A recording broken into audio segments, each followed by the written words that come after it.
União Europeia. A União Europeia desempenha no mundo um protagonismo importante, tanto no plano científico e tecnológico, como no industrial, agrícola, cultural e comercial. Entre outras razões, isso se deve às condições particulares de um longo processo no qual foi construída a interdependência de seus países membros com base na integração econômica. A integração econômica da Europa se deu no contexto pós-Segunda Guerra Mundial, quando muitos países europeus estavam devastados por causa da guerra. Faltava mão de obra e a economia estava praticamente paralisada no continente.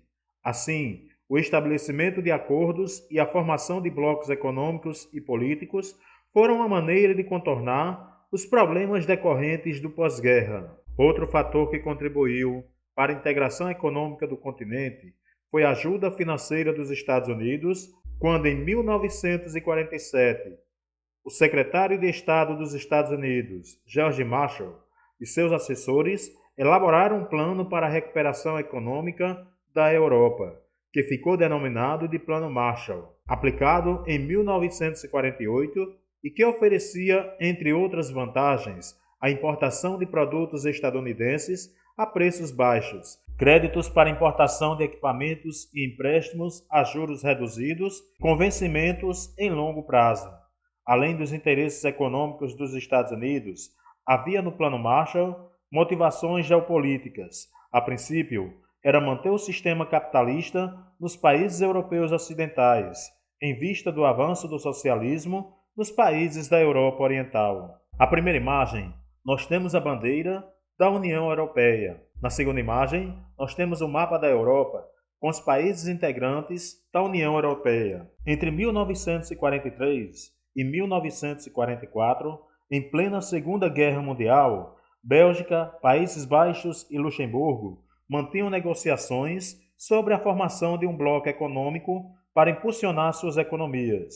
Assim, os recursos oferecidos pelo Plano Marshall contribuíram para a formação de uma união aduaneira ou alfandegária, cujo primeiro passo foi dado em 1º de janeiro de 1948, quando os três países assinaram um acordo de eliminação das barreiras comerciais entre eles. O Benelux foi a primeira experiência de integração econômica entre os países do mundo, e seu sucesso inspirou a formação de outros blocos na Europa e em todo o mundo. O sucesso do Benelux contribuiu para a formação da Comunidade Europeia do Carvão e do Aço, ou CECA, que possui sede em Luxemburgo e foi criada em 1952, reunindo, além dos países do Benelux, França, Alemanha Ocidental e Itália. Lembrando que na época, a Alemanha era dividida em duas, Alemanha Oriental e Alemanha Ocidental. A CECA trata-se de uma união aduaneira do carvão mineral, do aço, do minério de ferro e de ferro velho, objetivando também a expansão econômica do emprego e do nível de vida da população dos países membros. A CECA superou as divergências entre França e Alemanha em relação às jazidas de minérios de ferro e de carvão mineral e ao parque siderúrgico localizado na fronteira entre os dois países. As regiões do Vale do Ruhr e de Sarre, na Alemanha, e da Alsácia-Lorena, na França, haviam sido disputadas por esses países no século XIX e na primeira metade do século XX, mas, ao instituir uma soberania compartilhada sobre essas regiões, a CECA pôs fim a essas discórdias. A harmonização dos interesses franceses e alemães possibilitou o sonho de uma Europa unida. A experiência bem-sucedida da CECA levou os 6 países fundadores a assinar em 1957 o Tratado de Roma, que instituiu o Mercado Comum Europeu, também chamado de Comunidade Econômica Europeia, ampliando a abrangência do acordo anterior e permitindo a livre circulação de pessoas, capitais e serviços entre os países membros.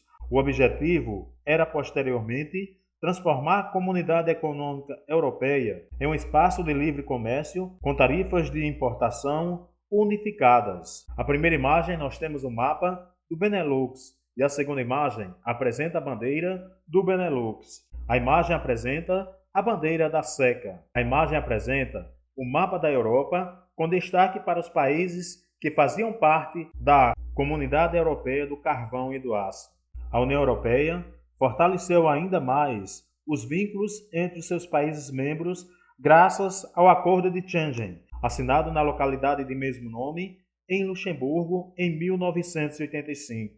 Em 1997, esse acordo passou a fazer parte das normas jurídicas da União Europeia. Por esse acordo, foi criado o Espaço Schengen, que permitiu a livre circulação de pessoas, ou seja, cidadãos europeus e nacionais de outros países, podem, desde então, transitar livremente em seu espaço geográfico, sem a necessidade de pedir ou mostrar um visto, cada vez que entram em um de seus países integrantes ou saem deles. Há uma fronteira externa única, onde são realizados os controles de acesso ao espaço. Cabe ao país, no caso de recebedor de turistas de outros países que não pertencem ao espaço Schengen, verificar se ele pode ou não entrar na Europa. Uma vez autorizado, tem livre circulação nos países que o integram. Assinado em 1992, na cidade holandesa de Maastricht, o Tratado de Maastricht substituiu o Tratado de Roma e tinha como objetivo implantar a União Econômica e Monetária e uma política externa de defesa comuns. Com isso, o bloco passou a se chamar formalmente de União Europeia. A assinatura desse tratado encerrou as desconfianças anteriores, pois solidificou a aliança franco-alemã e deu origem a um bloco econômico poderoso. Estabeleceram-se assim a livre circulação de pessoas, mercadorias, serviços e capitais, a eliminação de tarifas para o comércio entre os países membros, a adoção de um passaporte único, a introdução de uma moeda única, a criação do Banco Central Europeu, que passou a regular a nova moeda, e a circulação do Parlamento Europeu, organismo de decisões políticas da União Europeia, com o objetivo de facilitar e fortalecer os negócios e a circulação de capitais e de mercadorias entre os países membros da União Europeia, foi proposta a adoção de uma moeda comum, o euro, que entrou em vigor em 2002. No entanto, alguns países como o Reino Unido, Suécia e Dinamarca recusaram essa proposta, mantendo sua moeda local. Dos 27 países que formam a União Europeia, atualmente 19 fazem parte da chamada Zona do Euro, ou seja, estão entre os países que adotam o euro.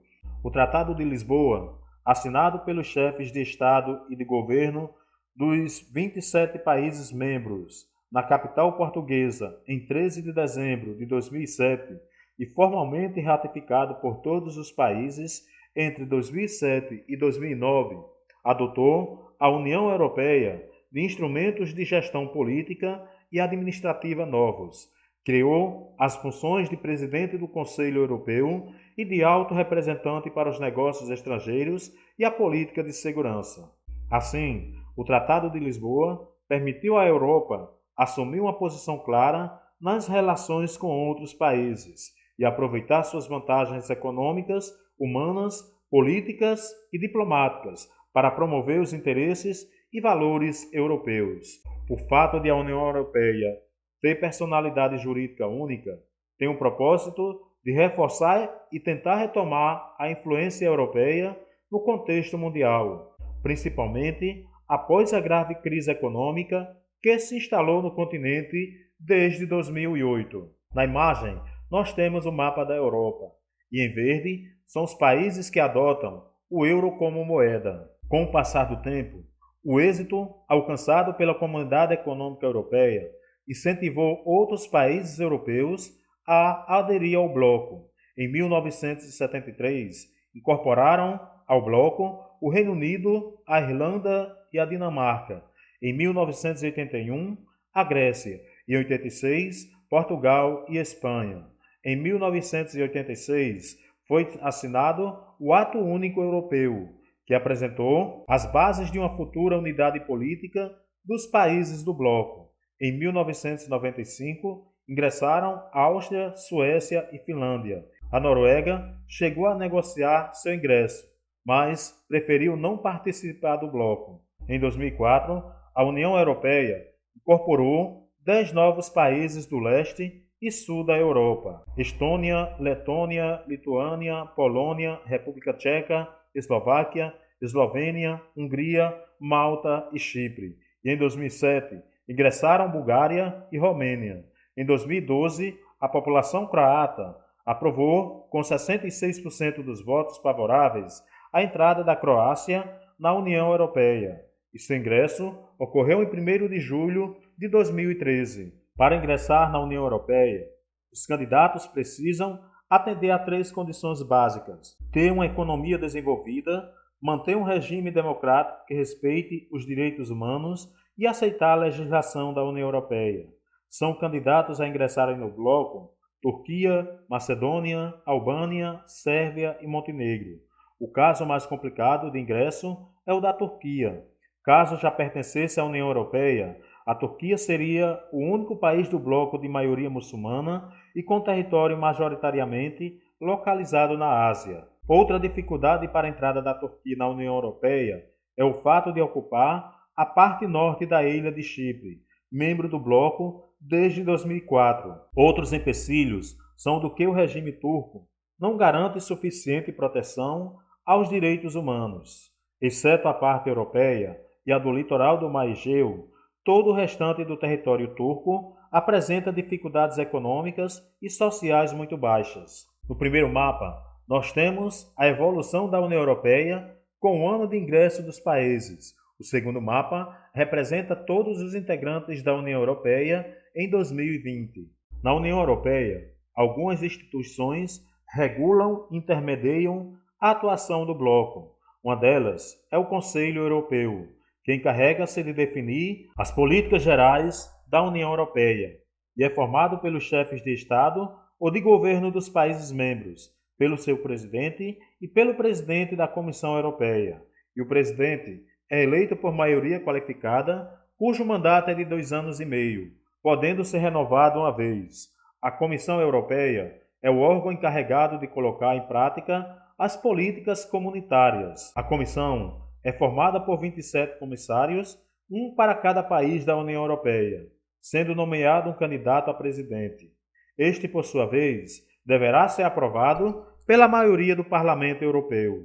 O Parlamento Europeu controla a Comissão Europeia e aprova pressupostos comuns. O número de deputados que o compõem é proporcional ao número de habitantes de cada país, com no mínimo 6 e no máximo 96 deputados, que são eleitos a cada 5 anos pelos cidadãos dos seus países. O Tribunal de Justiça assegura o respeito às leis comuns e a aplicação dos tratados. Também atua como árbitro dos conflitos entre os órgãos da União Europeia e entre os Estados-membros. O Comitê Econômico e Social é o responsável por prestar consultoria às propostas da Comissão Europeia. Na imagem, nós temos uma foto do Parlamento Europeu. Desde o Tratado de Roma, as barreiras comerciais entre os países membros da União Europeia haviam sido eliminadas e uma série de políticas comuns foi encaminhada, como a Política Agrícola Comum, ou a PAC, que é a base da política agrícola dos países membros e tem como objetivo evitar a competição dos produtos agrícolas estrangeiros e manter o nível de vida dos agricultores europeus por meio da garantia de preços mínimos de venda dos produtos. A política pesqueira compreende acordos para explorar as fronteiras marítimas e incentivar a modernização tanto da frota pesqueira como da indústria de navegação. Essa política incrementou o volume de pesca, mas agravou o desemprego, por ter provocado o fechamento de pequenas empresas pesqueiras. A política regional é voltada a reduzir as diferenças de desenvolvimento econômico entre os países e entre as regiões de alguns deles. A política de transporte tem favorecido a ampliação e a modernização das principais vias de acesso entre os países do continente europeu e fomentado a criação de infraestrutura para a conexão dos centros econômicos mais importantes da Europa. A política industrial implica o incentivo à modernização das empresas e dos setores industriais em crise na União Europeia, concedendo subvenções aos setores mais modernos, buscando novos mercados e estimulando a cooperação entre os países membros. Por meio da política comercial, os produtos comercializados nos países membros são taxados com o mesmo imposto, que é chamado de Imposto sobre o Valor Agregado, o IVA. A política ambiental visa criar uma legislação ambiental única dos países membros. O desenvolvimento sustentável constitui um dos principais objetivos da União Europeia.